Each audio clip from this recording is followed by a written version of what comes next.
Hello, good evening. Welcome to the Spinner Rack. I am Mecha McCheese, formerly Huge Ass, accused of being Mike Oxmall and a great big pain in the ass. I'm here today Mecha with Cheese, formerly Oh Huge Ass, shit! accused of being Mike Oxmall and a great big pain in the ass. Oh I'm here no! I'm today sorry. with Cheese, formerly Oh Huge Ass, shit! accused of being Mike Oxmall and. All right, sorry guys. Was that me? No, that was me.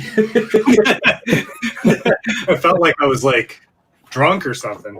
Yes, the silky smooth broadcasting skills that have made Mecha McCheese the god among broadcasters. I'm a boomer.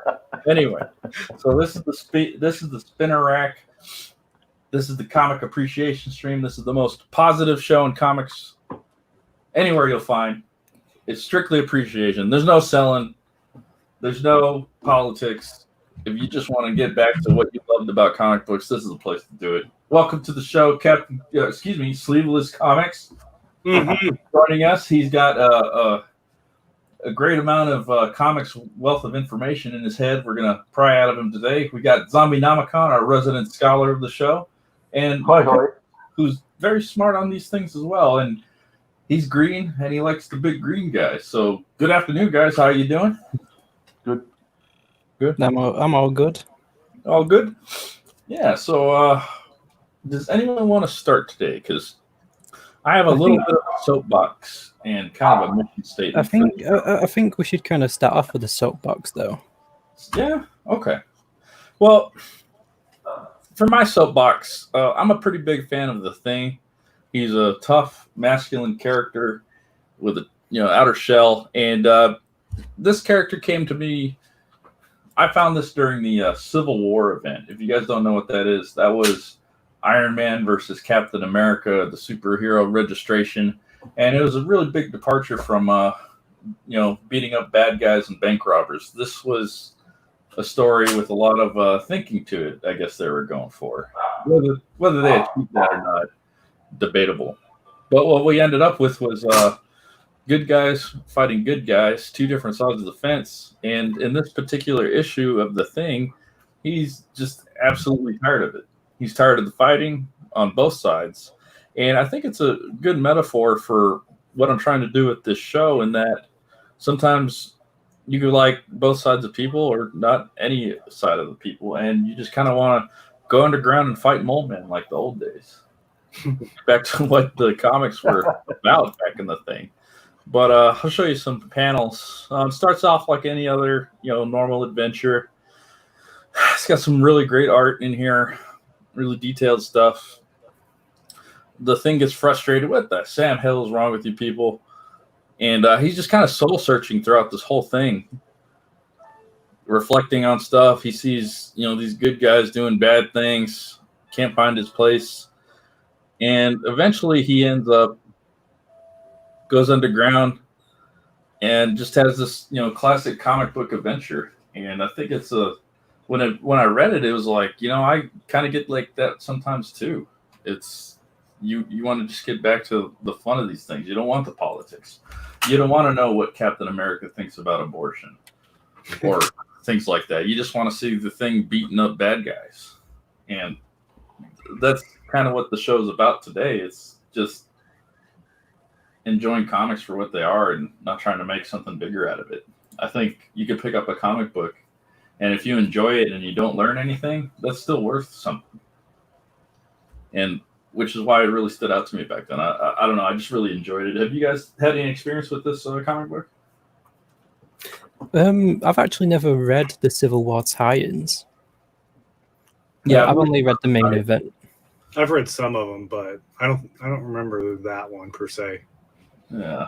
I read it and enjoyed it. The thing about Civil War that will stick in my mind forever is the Mighty God King parodies of it, to be honest, because that guy did such a good parody. It was transcendentally good. I mean, he used artwork pages from it and then changed the dialogue in the word balloons. And the Human Torch flying off, clasping Susan Storm and yelling out, "Incest powers activate!"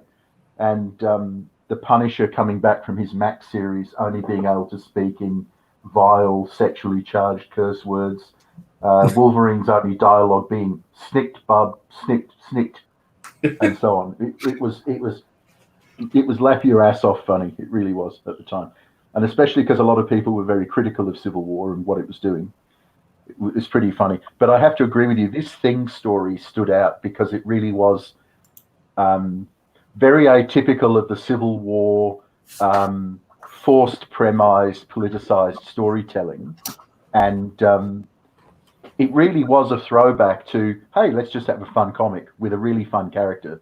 Yeah. And it made sense within the story because his friends ended up on both sides of the Civil War. The people who in the Marvel 2-in-1 days he used to play poker with every week were on one side, with two exceptions, and then Reed Richards and other aberrant high IQ people were on the other side. So I think it was possibly meant as a metaphor for Jack Kirby leaving Marvel, perhaps.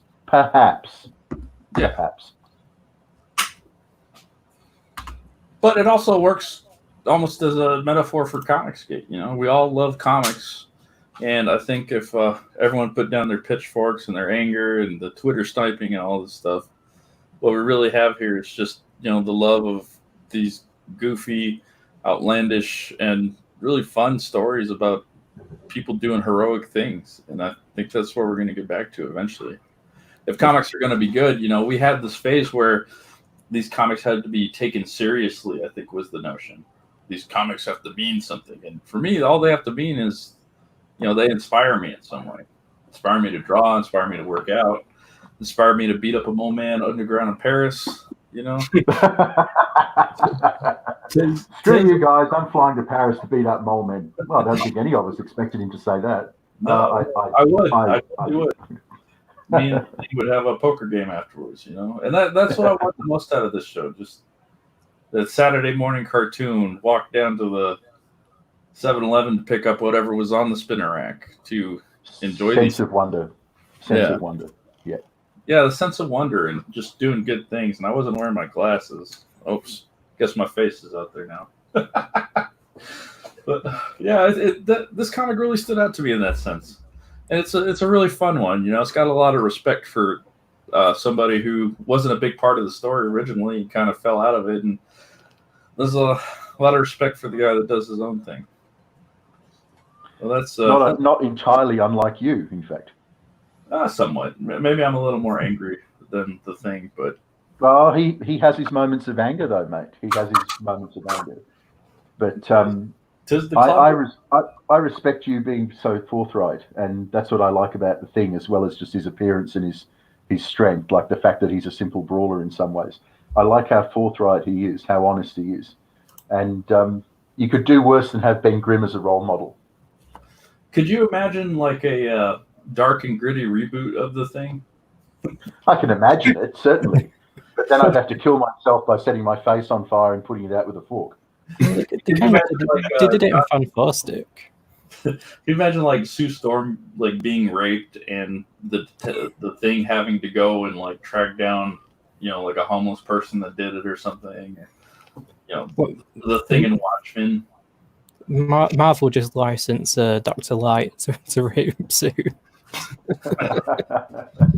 So yeah, I agree with you what you said, Zombie. Ben Grimm is a role model. You know, that works for me too. You know, if the first comic my kid picks up is a Ben Grimm story, I'd be pretty happy with that. I went to school. This is one of these classic Marvel stories. I went to school with a boy who literally didn't commit suicide because he started reading Marvel 2-in-1. And then he asked me, because he knew I read comics, about the Orange Rock guy. So I started explaining to him about the Thing, and I showed him some of the classic ones like This Man, This Monster. And his love of Marvel Comics, and particularly Ben Grimm, the Thing, literally stopped him from topping himself on the day when he was going to top himself, was going to kill himself. So all those hokey stories that Stan Lee used to print, many, if not all of them, are absolutely true. These comics are transformative for boys trying to learn how to be men, trying to learn how to survive. So Ben Grimm is one of those characters that transcends its medium and is a genuine American icon, and has this warm American morality and goodness about it. And there's nothing false in that character. There's no lie in that character. There really isn't. The Yancey Street stuff and the anger at his appearance and so on, these are all really valid male strands of a life. And if it validates your own life or supports you through bad times, mission accomplished, mate. Yeah, there's so much value in just,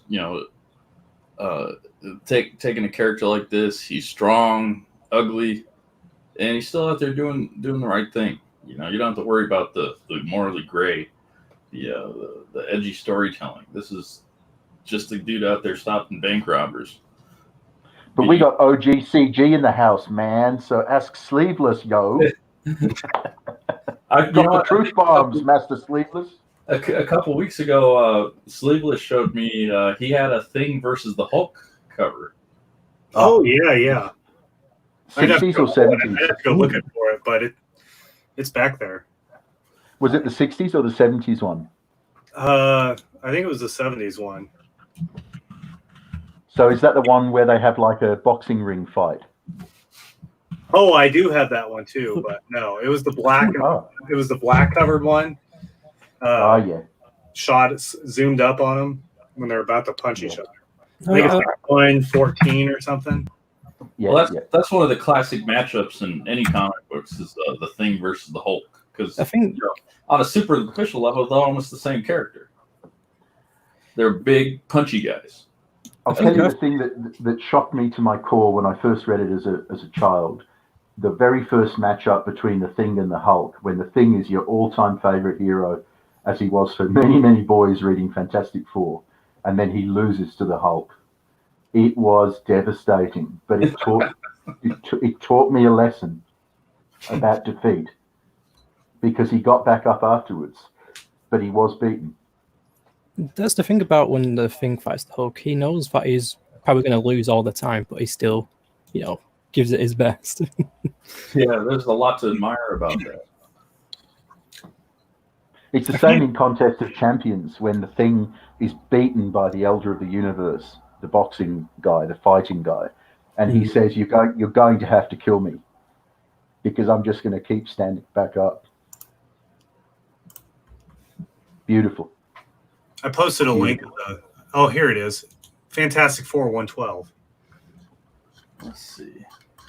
I got a picture of a T-shirt. No. But it's fantastic. That's the cover, anyways.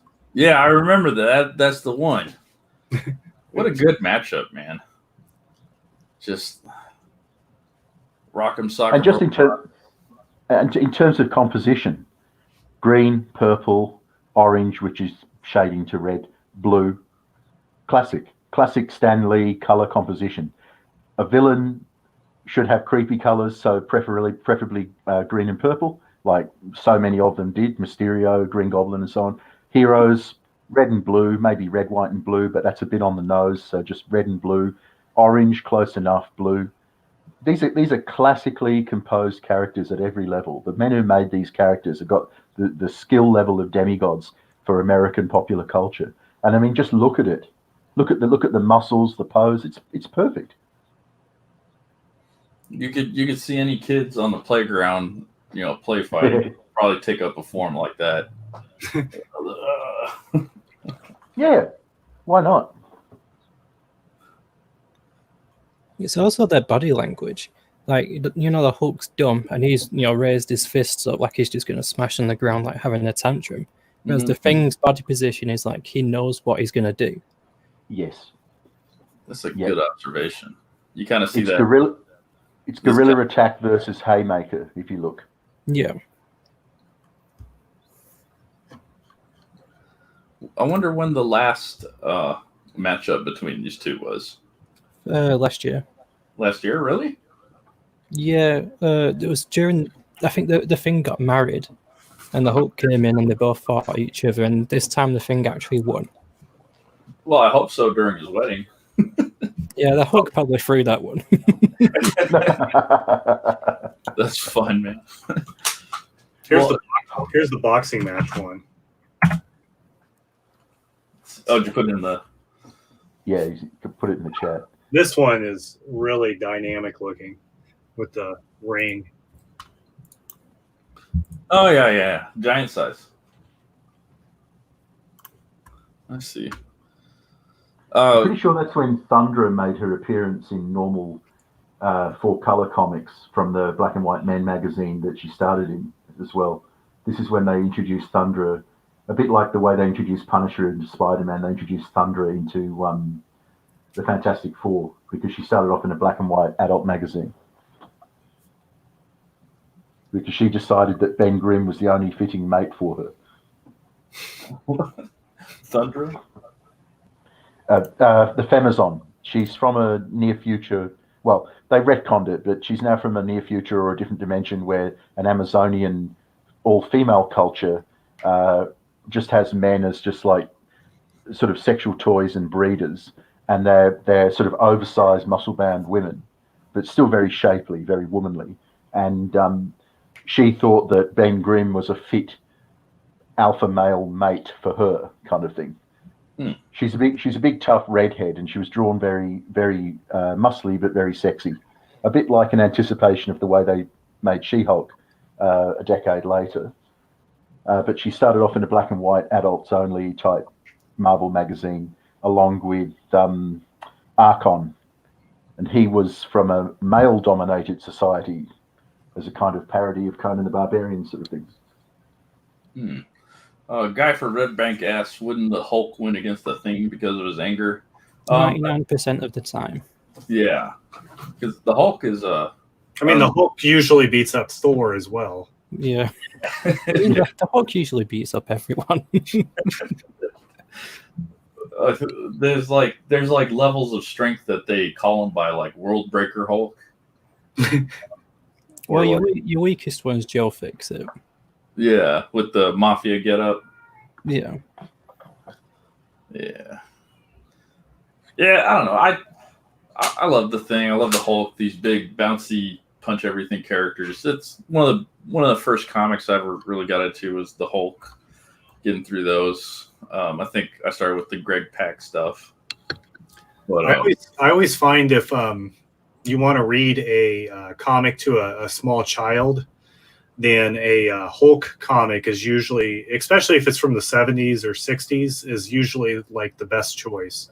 Because you can, it's really easy to make voices for the Hulk and stuff like that, and they have a lot of fun with it. Huh. Is that And right? Stan Lee said himself as well that there's an element of the child in the Hulk because he's childlike and he acts out with tantrums even though he's an adult. So that's very appealing to children as well, because especially the 60s, 70s Hulk is drawn more with the proportions of a child because of his hulking form. He's not drawn with an elongated adult body. He's actually drawn more like child proportions. So there's a lot to appeal to a child, not just negative things either about the Hulk. He clearly doesn't understand the world that he's in. And it's obviously something that a lot of children feel at different times in their lives, isn't it? That sort of, I just don't understand any of this. Don't understand what mummy and daddy are doing or why this has to happen. And now I'm going to lose my temper. We'll kick the sandcastle. But Pickles, you brought us Punchline? Batman Punchline? No, that's a chapter in the Death of the Family. Is this 2012, I think this came out? About around then. This was during the New 52. Oh, yeah, the New 52. Which is a controversial time for DC Comics, as I am somewhat aware. Batman New 52 was good. I don't care what it was. And well, I guess that's an important distinction to make because lately there's been a new character introduced for the Joker called Punchline. It's like a replacement for Harley Quinn, I guess. Yeah. I don't. Is she already in the comics now? Or Yeah, I think so. I've not kept up with Batman because of Tom King, but I think there's a new writer. Yeah, it's got James Tynion now. Yeah, I've been told to read it because it's a lot better. But yeah, this one was written by Scott Snyder, and it's basically in the last story involving the Joker had the doll maker cut his face off. I remember that. And then he goes away for a while, and then this time he comes back for his final joke to say, and his mentality is basically the Bat family are basically the ones that are holding Batman back. So he basically kidnaps them all and makes it out that he cut their faces off, like his own face. But he hasn't actually done it. That's the punchline. Then Batman but he also did Jokerize Alfred. Really? Yeah, so that kind of like, and he was the one that brought the trays out and opened the dishes for the cut out faces, which was just an illusion basically. And Batman loses it and basically beats the fuck out of him. And then you think that he dies at the end because he falls out the back cliff into the river. And then the events after that leads into the end game, which is basically kind of like Scott Snyder's last kind of main hurrah on the Batman. And the image underneath here is from the same story, Death of the Family. He basically kidnaps Harley and chains her up, and he basically tells her that she's not the only Harley that's been around. And it's kind of an interesting take because it kind of feels like Joker's a bit of a predator for vulnerable women. It's very eerie and gross, really. I don't know if anyone here has read this story. It's really good. I not familiar with this one. I do remember the New 52 getting a lot of buzz, and I wasn't going to a comic shop routinely back then, but I do remember seeing the face getting cut off thing, and I didn't know what to make of it at the time. You have to read New 52 Batman. It's great. The whole thing? Yeah, especially Death of the Family. That's probably one of the better Batman stories of the New 52. Probably one of the better Batman stories overall. That's a tall order right there. Yeah, I've made that claim. Well, you keep bringing us Batman stuff. Last week we were looking at Arkham Asylum, I think it was. Yeah, I guess I like the Joker because he's just a fucking nut job. I never got his sense of humor. I was always more of a Bane guy, you know. Well, it depends what era that you're in, because like you get your campy, funny Joker, but the New 52 Joker was a lot more sinister. And in Endgame, he just flat out just wants to kill everyone. Like he poisons the Justice League in that one to fight the Batman. What a dick. And Batman takes them all out. Credit to him. That was pretty much like the New 52 run as a whole. It was basically like, what's Joker doing? For the most part. Really? Yeah. But then he had like Batman and stories. whatnot. I mean, it started off with Court of the Owls, which I thought was really good. Yeah, definitely. I think I've read most of that one. It did look pretty interesting. The Talon guys that were kind of like owl ninjas for some reason. Mm-hmm. They haven't really done anything fantastic with them after that, though. Well, they're finally doing the three Jokers. Does the three Jokers go back to this storyline at all, or is this later? That had to do with something in Justice League, I think. The three Jokers has to do with the three era of Jokers. So you have the current Joker, that's the more sinister one. You have the killing joke Joker, and you have the more campy Joker.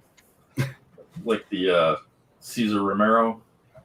Yeah, kind of. Your more classic Joker. And basically, I think that's to do with Dr. Manhattan, because of Doomsday Clock and whatnot. Which just finished recently. Yeah, it's basically them explaining why Joker has such a radical change in personality. It turns out there's fucking three of them. Like three people that act the same, or like three from different like time displaced people, or something like that. I imagine it's from three from the same universe, but Dr. Manhattan's bit meddling has changed him, I think. I don't know. We're going to have to read it to actually know about it. Yeah. But I think the Three Jokers is trying to explain what the fuck they're trying with that. Well, and Batman sits on some kind of like chair that gives him all the answers or something, from what I remember. Oh, does he sit on Metron's chair? Yes. Yeah. Oh. Man, oh man, are they ever dining out on the Jack Kirby Fourth World stuff far too much? I mean, it is so unlike the rest of their universe, and it was so unloved at the time by them.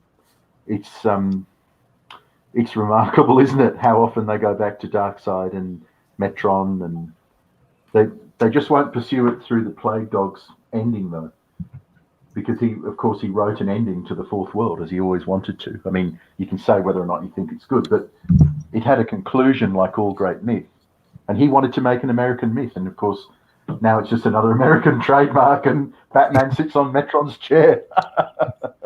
Oh Lord, I don't know. Yeah, I think the animated films at least had the it's been done a lot by fans, and I guess the fans are writing the stuff now, but like the fans in the 70s and 80s growing up, like the reason for all the high tech in Marvel is Skrulls, and the reason for all the high tech in DC is Apocalypse and the New Gods, having left it behind during the Third World on Earth. So sort of Batman's more extreme gimmicks are actually probably slightly Apocalypse tech or something. I mean, but Batman, they just sort of walked that back, though. Batman does have a batsuit made specifically to fight the New Gods. Is it New Gods or Old Gods? I always get confused. I think it's the New Gods that come from Apocalypse. Kind of like there's an Iron Man suit for everything. Yeah. I personally think Batman should never wear armor. Oh, same. Maybe leather armor equivalent or chainmail equivalent. Danny O'Neill at the end of his time was getting into the microfiber / chainmail. Just, you know, we can't have him get, because the firepower of firearms had increased during the 1970s, a common firepower. So people were starting to write in saying, yeah, but people aren't shooting him with a 22 like they did in the 40s when he walked it off. You're not going to walk off a Glazer from a 10 mil Glock. I don't care if you're Batman or not. So, you know, one shot from a Glazer, you're going to bleed out, and that's the end of that. So, being a good editor and a good storyteller, he was like, well, all right, well, we can't have him bare-chested fighting with a sword anymore. So he wears a form of chainmail. Okay, he wears a form of chainmail. Now let's just forget that and get back to the stories. Whereas now it's got to the point where he's basically Bat Iron Man or Iron Bat. You know, it undercuts him as a Sherlock Holmesian detective who can punch on, like Sherlock Holmes was, to being more of a gimmick master Tony Stark type. But since he's never been an inventive genius until very recent times on a personal level, he is starting to basically just become a rich man who cheats. So I don't know whether that's as engaging as when it was like he's supremely fit, world's greatest escapologist, you know, learned all the Houdini tricks. So when they chain him up over a vat of acid, it is just a muscle-bound, agile man struggling and picking the lock, and you know what I mean? Yeah. Yeah. That's from the Jim Lee Justice League. Yeah, somebody just posted this in the thread, Lieutenant Bowties. He said one of the favorite panels ever, one of the few good things to come from the New 52. I've seen this before, and combine this with what we were just talking about with Batman, I'm not scared to get into the New 52 now that it's over. You got to go. No, same. There's certain titles, you know. You got Batman. Just the first issues of Justice League I know are good because I read those. Wonder Woman was good. I've already forgot what I said. Batman, Wonder Woman, Justice League. Gail Simone's Batgirl was actually pretty good. I need a list of them, but you know, it kind of pissed me off they got rid of Wally though. And then Aquaman. Jeff Johns was doing Aquaman. That one's good too. Hello, Aquaman. Hello, my finny friends. Have you seen any crime at the bottom of the sea today? Hello, Aquaman, etc. So is Lieutenant Bowtie going to come on to talk about it, or is he just throwing it up on the thread? I think he just wanted to show it. Sometimes when people watch along with the show, they just throw it in here. I think he's he's in the chat actually. They also used this image in the animated Aquaman film. Yeah, if you guys can't make it to the stream or you just want to comment from the chat, we'll do our best to look over what you guys add. And I'm actually kind of a big fan of Aquaman because I like the water so much. And, my biggest pet peeve with Aquaman is like, why isn't he like a waterbender or something? You know, I think that'd be a lot cooler power for him. But I think Mara might do that a little bit. Yeah, she was a water witch originally. Yeah, I'm pretty sure she was from a parallel dimension as well. She was a bit like Claire in Doctor Strange. I think she was from. Is that right? Maybe Sleeveless knows. Did Mira come from a parallel world or something? I have no idea. well, I've never really read any Aquaman that much. I thought Mira belonged to a different tribe under the sea. DC retcons the living hell out of its own stories that much. I mean, I've always argued against there ever being such a thing as a DC universe because they don't stitch it together well enough for it to ever really work. At least when Stan Lee was writing Marvel and editing it, it was actually one coherent universe as far as possible. But DC, I like post-crisis continuity where the 40s heroes were indeed in the 40s generation and they're all in one long timeline. That was cool. That was really lovely. As long as they let them age and they had legacy characters. But of course, no, can't do that. yeah. Well, for something completely different, you keep bringing us duck shit. I regret nothing. I got a whole bunch of Donald Duck back over here. Oh, lovely. Bust them out. This is Karl Barks, the good duck guy I'm talking about, not just random ducks. You anti-duck fuck.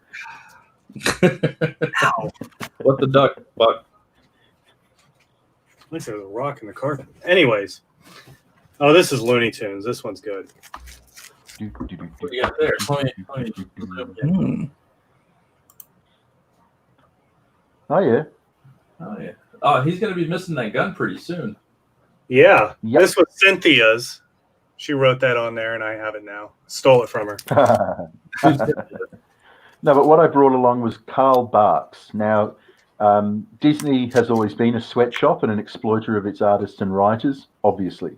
And in the end of the golden age, when Disney Comics really launched and became popular, including with adult servicemen who just wanted to read something while they were unwinding and trying not to be murdered by Chinese, they could notice the art variation in the Donald Duck comics. Sometimes it was drawn, poorly. Other times it was drawn superlatively with just so much redolent energy and characterization expressed in these simple cartoon faces. And that was a man called Karl Barks. Now, originally they didn't know his name, so they just called him the Good Duck Guy.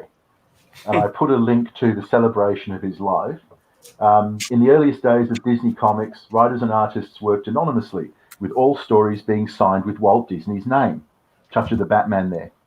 But fans could tell a difference in the Donald Duck stories written and drawn by a certain artist, the one who introduced Scrooge McDuck, Magica De Spell, the Beagle Boys, Gladstone Gander, Gyro Gearloose, and many more. And they would refer to him among themselves as the Good Duck Artist, and would continue to do so even after some enterprising fans uncovered his identity in the late 1950s.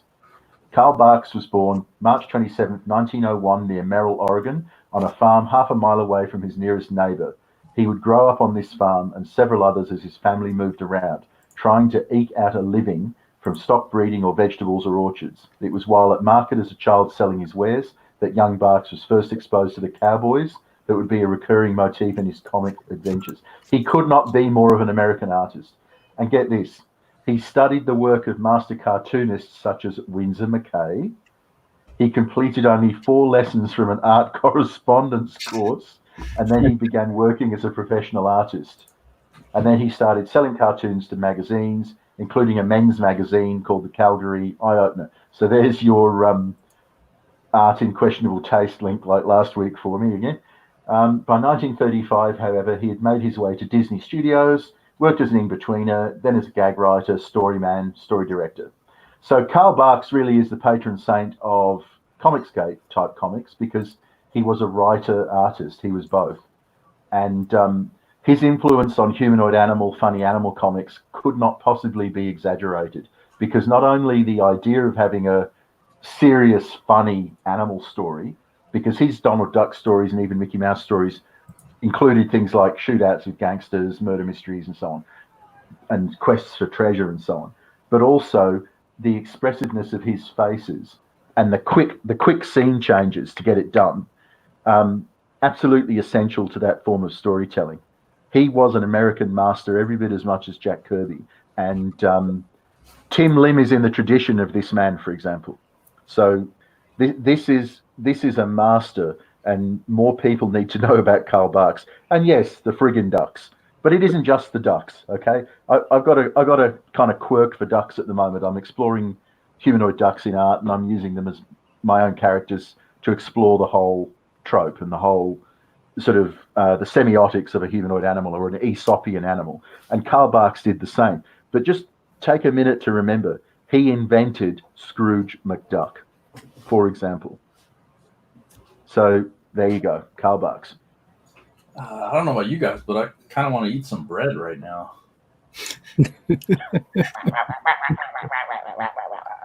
Here's my favorite one, though. Here's my favorite cover. All right, let me zoom in on the sleeves. Walt Disney. Yeah.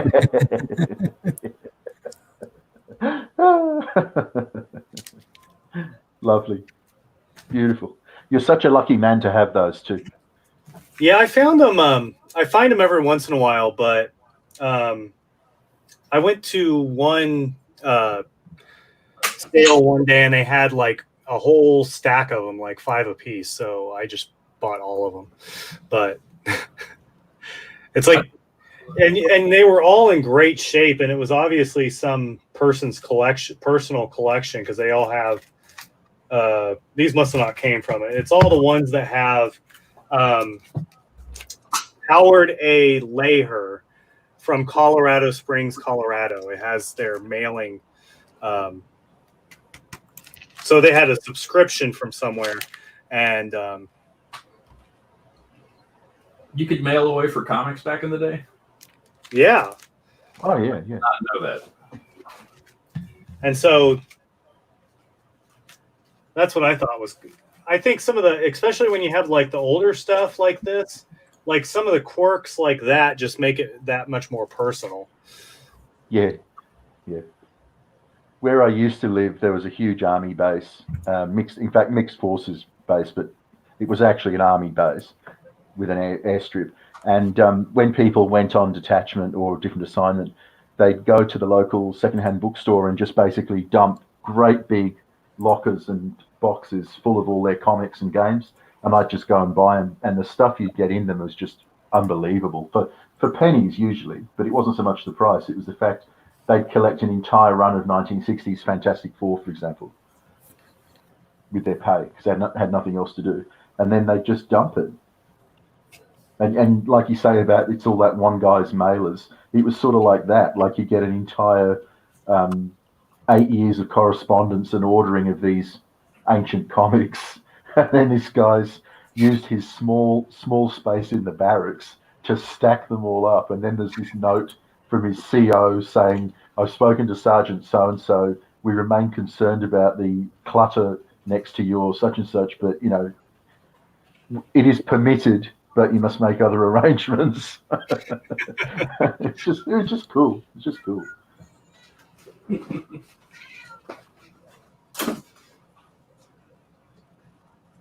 So is K Blonde coming on about Flex Mentallo? We did that last week. Oh, Well, it was Watchmen and Flex Mentallo last week.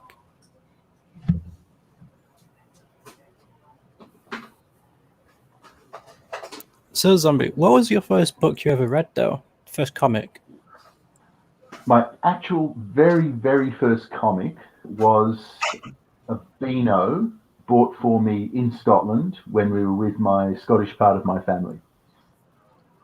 Hmm. It was Beano number God only knows what, because it was already in the high hundreds, and I found it very dissatisfying. But a week later, I got a copy of the 1960s British version of Marvel Comics, and I never looked back. I was instantly hooked. Hmm. And I still have the whole run of that. In fact, I should dig them up out of storage and bring them along because they are absolutely fascinating. Because that was, as it was being published in America, sent to Britain to be published weekly, English style. So black and white, weekly comic, giveaways, slightly altered panels sometimes. And then, of course, if there was a delay, like in the then current Jack Kirby 4, they had to draw their own pages to fill it in. But at the time, as a child, you had no clue. Obviously, I was a small child. I had no clue at all that any of that was going on. You just read it and enjoy it. But that was Thor. They had some Hulk. They didn't have Spider-Man to start with. But very first comic of Beano, and then a week later, that was just erased in favour of the English version of Marvel Comics. And that continued on for that entire run, and then I got actual American comics from my American relatives, and just went on from there. That's a cool. Welcome to the show, Cassidy Blonde. Hi. Word. Am I roboting right now? No, you're fine. Oh, I wanted to bring up like the whole flex mentality thing because like mostly because of the page, mostly because of the pages that were in it. Let me see if I can look up. I posted on. Put it in the thread. Yeah, I put it on the thread.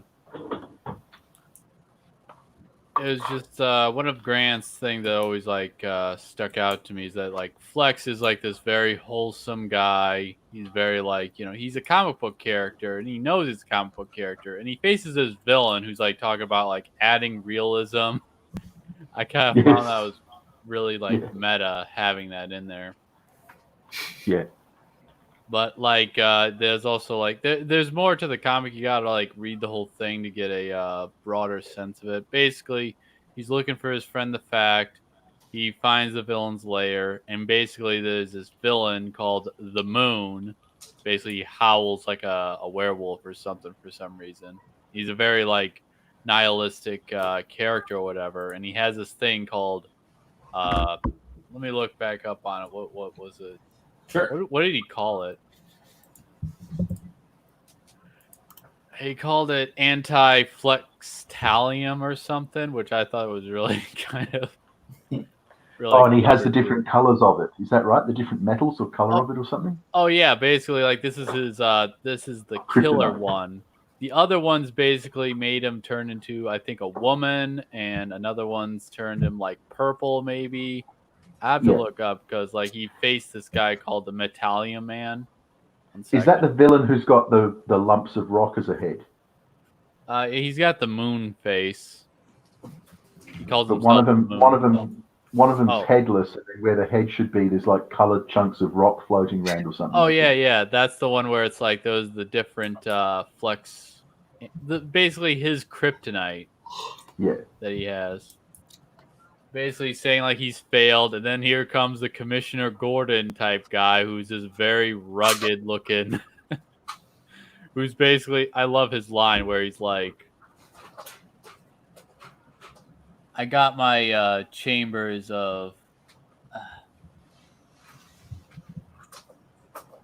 Yeah, man, it's really hard to read this one. I got the book. 1 second. I'm gonna mute myself for a second. Okay.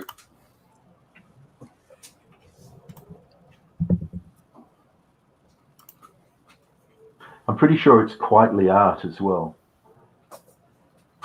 It looks like it was the full English invasion style book of the day, following on from Doom Patrol. It was a terribly sad book in a lot of ways. Have you ever read it, Sleeveless? I wish. It's one that I've been meaning to read, but just haven't ever gotten around to it. It wouldn't be one to read if you're not feeling very emotionally strong, I'll tell you that. Well, he has a lot of books like that. He's out to get you. If you want to read something happy, you'd have to read like his Superman book. The which one? What is that one called? The one with Quietly. All-Star Superman. All-Star. Yeah, that's the one. The one-page introduction to the character in that is one of the finest expressions of the comic book art, in my opinion. And they copied it exactly for the animated film version, which was just so beautiful. Okay. And in the animated film version, they have Lex Luthor saying it at the beginning and the end, and you don't realize till the end it was Lex Luthor saying it in the beginning. Blonde, do you want to share your screen, or do you want me to pull it up? No, I'll just go by what really was going on with the book. So basically, like, it seems all is lost or whatever, but basically, like, what I like about it is how, like, what I like how is basically like you have these comic characters who are basically going up against like this godlike figure, and everything all seems hopeless or whatever, until of course it's like you get this guy called the Hoaxer, who basically, I forgot to add the page or whatever, but the Hoaxer basically comes in, basically just like says, you know what I think you basically are so tired with life that you want to destroy everything because you can't really experience it. I'm like, wow, that is really kind of like hits home for a lot of people, whatever, because it's like there's so much nihilism going on right now. It's like I really think we need to get some more like just backtrack, and just take in life, And basically it ends with like I love how this villain is just like, look at you, a half naked muscle man in trunks. What's that supposed to signify? What are you? Do you know what you are? Sure, I'm a superhero. Being clever is a fine thing, but sometimes a boy just needs to get out of the house and meet some girls. Gamble a stamp? I'll show you how to be a real man. Big, burly, hairy guy, and it's like he's trying to basically just say, yeah, and he's just trying to say, but the last line I love how he does is like, all we can do is hope, and it's like, yeah, really just leaves off like I won't spoil the ending of the book because that one's just like really out there, but that was talked about. But I just kind of think it's like a lot of things going on. It's like a lot of superheroes, it comes off where it's like, I don't know, it's like a lot of them are just so bitter and resentful, and like kind of like what we were talking about with Ben Grimm and the Civil War storyline. It's just like grim, dark, super serious, Dark Night of the Soul kind of stuff. When what we really want is to punch mole men and kick sand in nerds' faces. You can be as grimdark as you like, but you still have to have heart. Yeah. And they don't have heart. They're heartless characters written by centerless people. They don't have any grounding in their own life, and they can't convey any grounding to their characters because you have to have heart. You have to have some involvement on an emotional level to be satisfied and to have that sense of wonder. And Flex Mentallo is a tour de force because it's his love letter to American comics, of course, and it's got the fake introduction by the fake publisher of My Greenest Adventure, which is the parody version of My Greatest Adventure, where this vile publisher is saying, there was just a market of a kind, like for, like wrestling, guys just in shorts, oiled up guys. Yeah, we sold a lot of those books and all this sort of stuff. So it's just like this vile, prurient, dirty-minded, and that's what Flex Mentallo, the character, has apparently come from. But he is completely beyond it because of his good-hearted Boy Scout nature. And the world of the protagonist in Flex Mentallo is awful. It's a lovingly drawn and coloured version of the worst possible aspects of what we think of as the real world. It's horrifying. There's a transvestite junkie character who is going through his own costume change and attempt to empower himself and so on. So he's perfectly well aware of what's in every panel of that story. He's going to the extremes of darkness, but then it does offer a path of redemption and hope at the end, and he's keeping faith with comics by doing that. It's an extraordinary. Flex Mentallo is one of the most extraordinary works in American comics, no question. They also put him in Doom Patrol too. Well, of course. New one. Did they? Like the live action version? Oh, I mean, yeah, there's a live action one, but I'm talking about like recent comics. They have him part of Doom Patrol. Yeah. He crossed over with them in the 80s already, and as did Danny the Transsexual Street, but or Genderqueer Street, they've decided to use now, whatever, there's too many labels. But in the Doom Patrol show, Flex Mentallo is in the first season of that. Oh, yeah, he's wholesome and just great, where he's like, he accidentally, like... Who played him in the TV show? Let me look up the actor. Brendan Fraser? No, he plays Robot Man. He's the voice actor Fraser for was in the show. What's that? Brendan Fraser was in the show? I think he was, yeah. It was kind of his comeback or child support to catch up paycheck.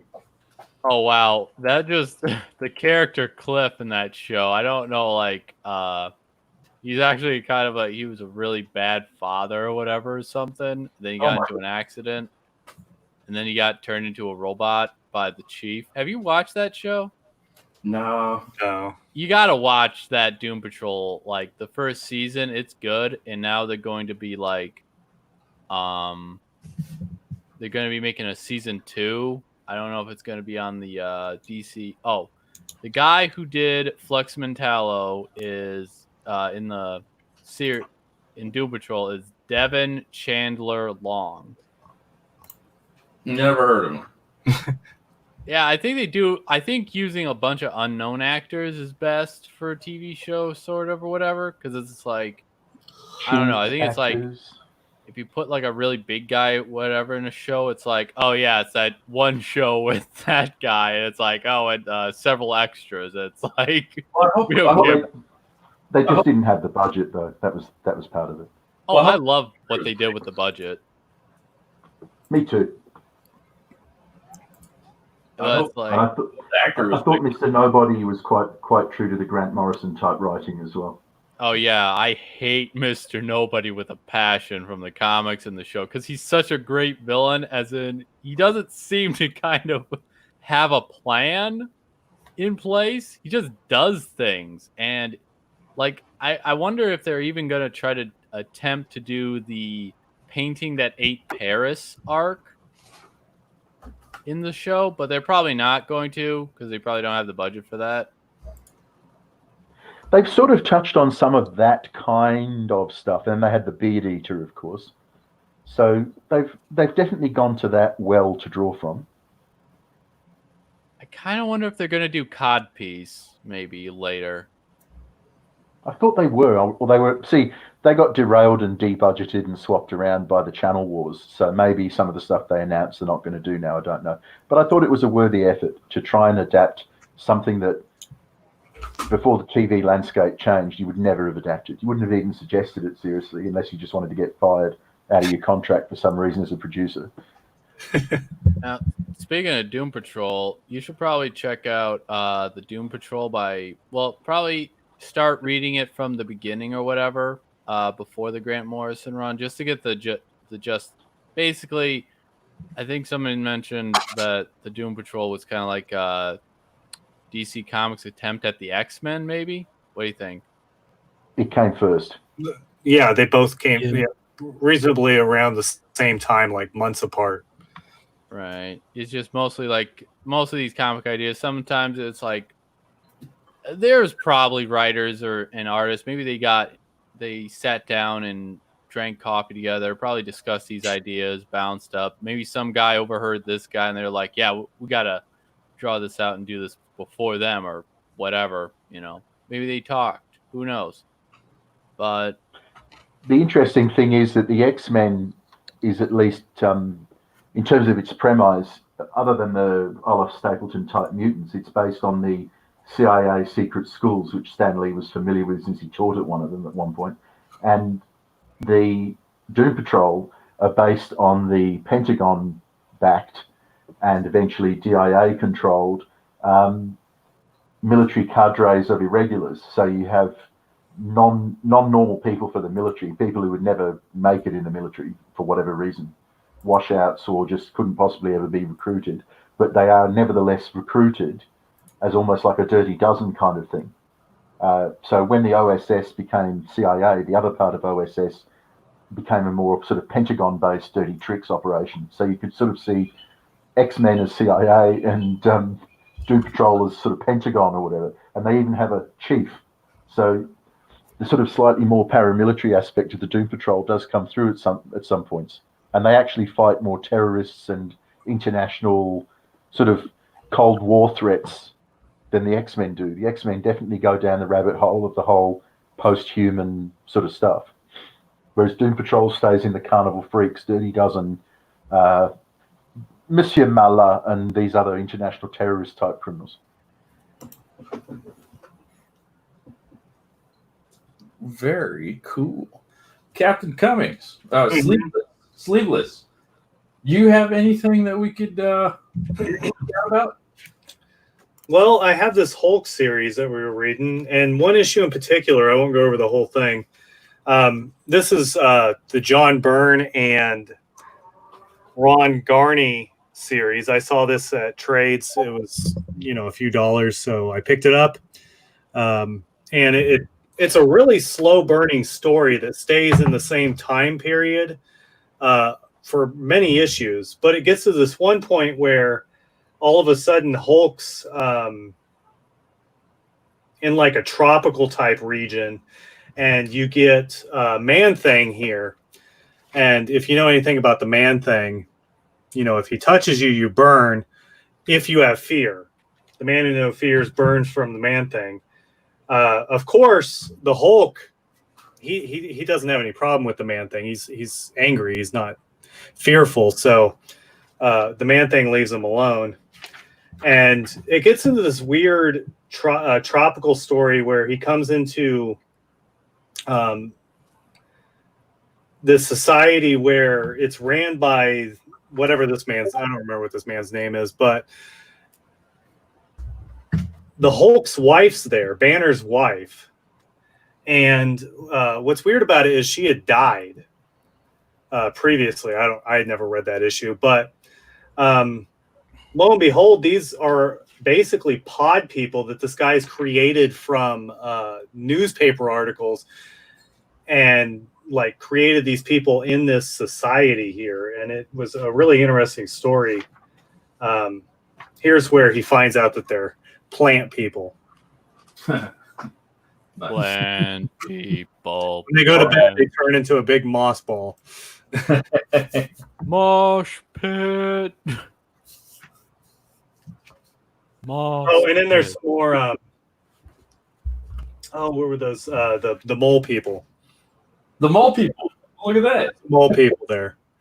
It always goes back to the mole people. It always goes back to the mole people. Are they the same plant creatures that turned up in John Byrne's Iron Fist comic?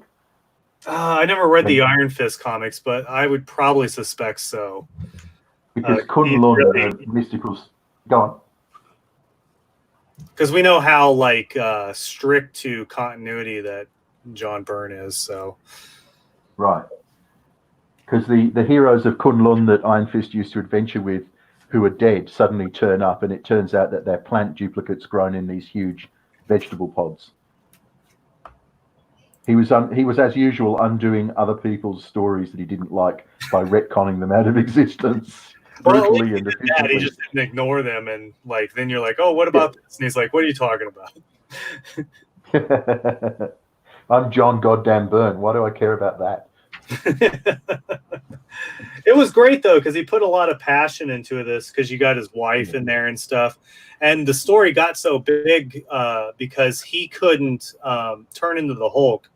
For some reason, there were spores or something that was dampening him from being able to mutate or change, and the Avengers had to show up and help save the day. as they do, or as they used to do. Well, yeah, you'd hope that's what they'd have to do at some point, or just like what is it? They'd want to reveal that they're been a Nazi the whole time, or something like that. Or as a Grant Morrison Doom Patrol, I think, put it, or one of those English deconstructionist terrorists put it, fight pointless battles to maintain the status quo. True dat. What do you get a good Eric Larson? John Byrne must have got angry or something at Marvel because he left like 3/4 of the way through the series. And Eric Larson did a great issue in here as well with Wolverine fighting the Hulk. It's not the. I don't think the thing. Oh, there's also a Thing fight here too. So you should check out this series as a whole because you get everything. You get the Hulk with Wolverine, and then you get the Thing fighting Wolverine or the Hulk. It's all well rounded and pretty good. But you would expect that from John Byrne, so. Yeah. Jeremy Turner's asking, I know about Man-Thing. What? Yeah. I can't remember what he was asking about. I think he's trying to understand the connection between the John Byrne retcon plant pod people and Man-Thing. Perhaps. He could always come on the show. He could come on the show. Yeah. I always put the link to this one in the chat because it's nice just to talk about this comic book shit for a while. I was thinking about doing a spin-off of the show of who would win at some point, but I don't know how much of an audience there'd be for that. What is that? Who would win, Raphael or Daredevil or something? Yeah. Or Pickles versus Stankus, You ever interrupt me again? Oh. Oh, I just got this one in the mail too. To the Heart of the Storm by Will Eisner. And I think this is supposed to be like a graphic novel biography. Yeah. So you get this beautiful artwork here. Yeah. Oh, wow. Very. I'm completely ignorant here. Who's Will Eisner? Oh, you need to look up. The Spirit and also a lot of other comics he's done. Contract with God. What was it? I'm reading this book too as well right now, but I've been kind of putting it off, reading other stuff. I get too bored reading, and then I switch to another thing, and then I come back. But I'm reading his biography here. And what was it? There was something about, I think it was chapter 2. I wonder if I can find it. He was talking about when he was drafted to go into World War II. And he was excited about it because he had never really left New York City, and he, grew up poor, and now was a businessman that was doing really well, but he never left his office, and he was excited to go out and see the world, maybe kill some Nazis because he heard what was going on over there, and was pretty patriotic. So it's cool to read about this guy here, and I'm sure Jack Kirby was much of the same. Jack Kirby and Joe Kubert actually worked for Will Eisner at one point in their beginnings. So I would recommend this book as well if you want to actually read a book. No pictures? No pictures. That's not there's a few pictures. I just finished a book. I'm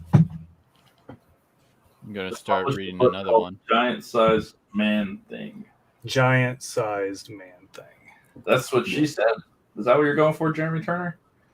Yes, he struggled and he got there in the end. Good on him. Good on you, mate. Well, what can we say? Yeah. Well, I think I'm going to do an April Fool's episode where we talk about manga. Ugh. Oh, okay, yeah. Start out with precocious black general son. I- You ever heard about that one? I don't know anything about manga. No, I'm Well, just kidding. I know a lot about manga. I It's like basically- Lone Wolf and Cub. I'm more of a romantic comedy type guy, but also I do read, like, I read Bleach for a while, and what is it? One Piece. That one's still going, probably until the end of the universe. But I'll tell you no, a good topic for a show if we're going to do an April Fool's or a different show. Men in refrigerators rather than women in refrigerators. All the male characters who've been race swapped, abused, emasculated, sexual orientation swapped, generally mutilated, stripped of their national identity like Captain America and so on. And for what? How about For nothing. Hop It Up? well, you need to get that Family Guy clip where basically Peter is stuck inside the refrigerator. Make sure to get that one and use that for the thumbnail. Does it, Because he's inside the refrigerator. does it get to rage about Totally Awesome Hulk? Gopher Hulk is Totally a Awesome simple Hulk. guy, I used to say. Is he the no-wag one? Is he the Asian one? But the Totally Awesome Hulk. That's the Asian Hulk, is it? It's, yeah, the Asian Hulk. Amadeus. No-wag Hulk. Yeah, no-wag Hulk. My favorite was when they put a basketball player, Jeremy Lin, on an issue of the Hulk, and like he wasn't even like a star at that point. Like he was basically like a role player, and it's like, you know, I understand like the good crossover or whatever, but you know, with some famous person, but they should actually be like famous, shouldn't they? Like you would put LeBron James or Shaquille O'Neal or, you know, whoever. Stephon Curry, I guess, would be the one you would put on there now. Because when I'm reading comic books, I want to hear about all the latest NBA news. NBA news? That also, I don't sound as silly for the Will Eisner thing, you know. You guys did Pixar, right?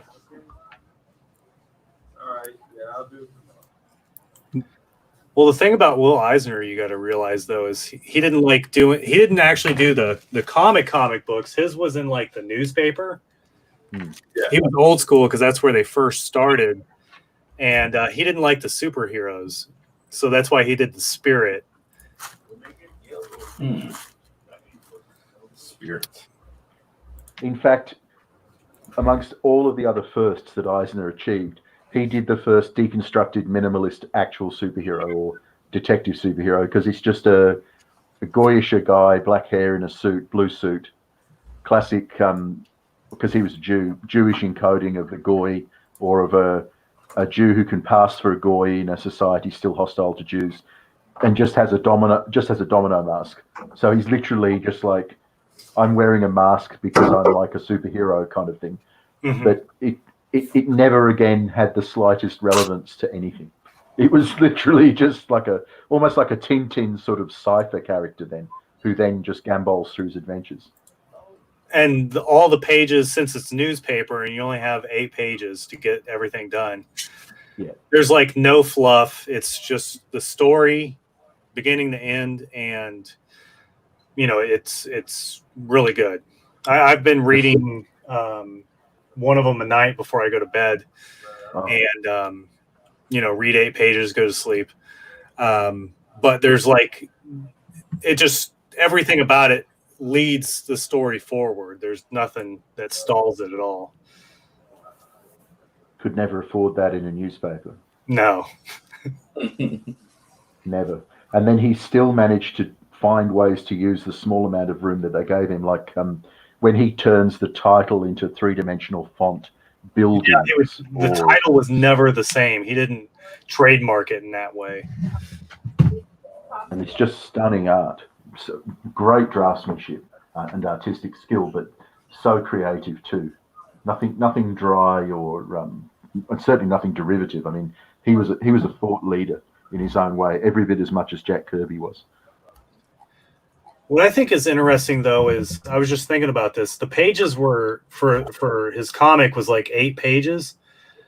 Newspapers must have been like super thick back in the day.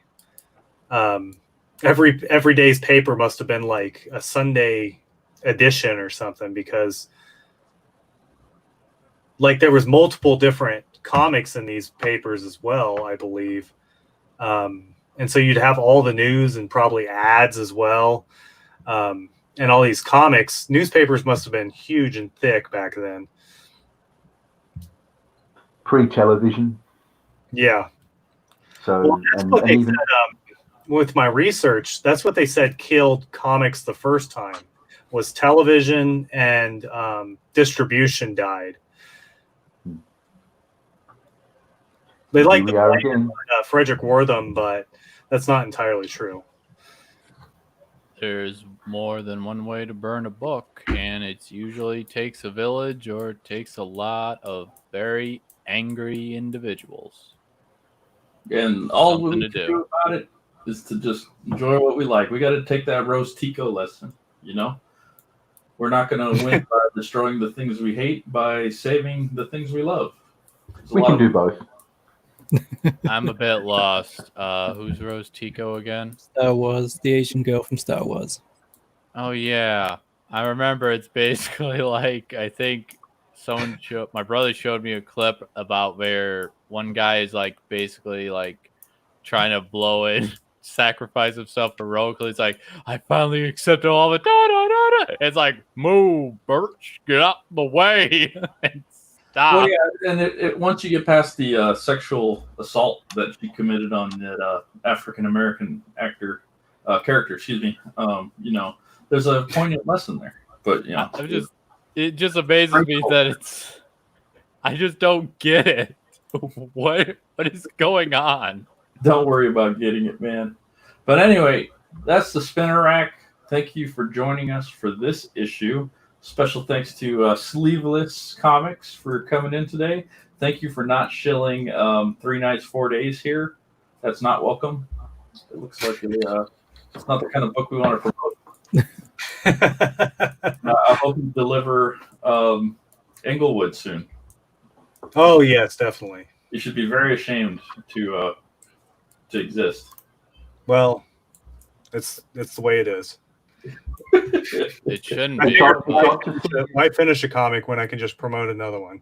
Right. It's odd to see you not drinking some sort of sugary soda and staring off into the distance, raising one pudgy finger, going, to have the brain God gave me. Yeah. Hey, real quick, Point Man, you have a comic book you want to show real quick? Yeah, it's on. Let me just pull up the. You guys didn't know Point Man has something called the Gorilla Galaxy? It's about I've heard him mention it a couple of times.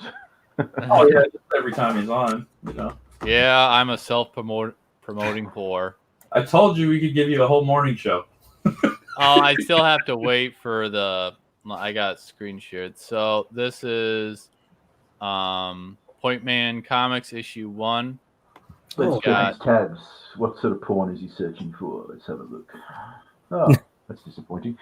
Oh, I was reading Thank You for Smoking, and it was talking about how one of the main characters is going to bribe a cowboy with $1 million, and at the end of the book, he's talking about like it changed from $1 million to $5,000 or whatever, or 500,000, and it's like, oh, he took half the money, didn't he? He took half the money without telling anybody. Anyway, I was like just confirming it. So this is Point Man Comics issue 1 with the number 1 thing. The printer for Indie Planet. That's like, I kept messing up and it didn't show this, and it's like the Z too. This Z. The Z has been the bane of my existence during trying to getting it printed finalized, but still waiting on them. What's So your basically- Who's the character? What's the character? She's like just the cover girl I keep using because it's a very simple design where like there are black arrows pointing towards comics. Huh? Get it? Point Man Comics So pointing to comics. she's like a drug dealer, but for comics.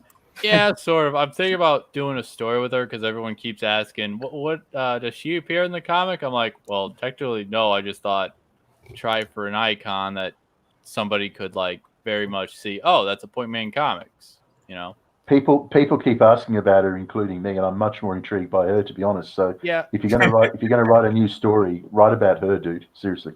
Oh yeah. Well, I'm probably going to make it where she's like interdimensional or something like that, or kind of like my own. I don't know. I'll explain once I get Is she going to be like that Madam point. Web? But like something like that, but not OP or whatever. Kind of like a side character working in a world of superheroes and villains and stuff. telling people to read comics. You got a Yeah. comment here from 7 Point Man. I need to figure that out. What you do is you contact him about a percentage. I don't want to do too much or it'll reveal the entire book, but I do. 1 second. Let me just pull up what the pages look like. 1 second. I'll pull up what the pages look like so you're not disappointed. Huh? Get it? Disappointed? Huh? Nope, I don't I'm get that funny. at I'm funny, damn it. It's only the cover image. Yeah, sorry about that. I need to still contact him and figure that out. I'm still learning things. So I'll show Gorilla Galaxy. These are the... And screen share. I'm sorry if I'm taking up too much of your time. Your valuable time. So this is the old font or whatever. Basically the artist was Javier S. Aranda. Aranda? I don't think I'm pronouncing his name right. So basically this is Gorilla Galaxy. It basically centers around Captain Bedlam, who chose to basically destroy his planet. No, destroy his home galaxy, Gorilla Galaxy, to save the universe. And he has to live with that choice. This is the only kind of what do you call it? Silent page I kind of have because I basically just talk a lot in it, you know. Just Like talk you do a lot. now? Yeah. I put a lot of myself into my own work. We see that. And basically boom, let's throw this into the Victor, what the hell? What? Captain Cummings and Mecha and muscle shirts. Oh. This stream has gone too long. Yeah, but basically, it goes into the action. Basically, there's a pregnant princess in trouble being attacked by giant mongoose men. Even though they look like bears. I understand people have said they look like bears. They're not bears. I like bears. They're mongoose men. Oh, yeah, he's from Spain, I think. The artist. Very cool. Yeah. I'm only going to show... Check out Cassidy Blonde, Point Man Comics with Gorilla Galaxy. Thank you, everyone, for being here. And we'll catch you on the next issue. Yep. Cheers. Later, guys.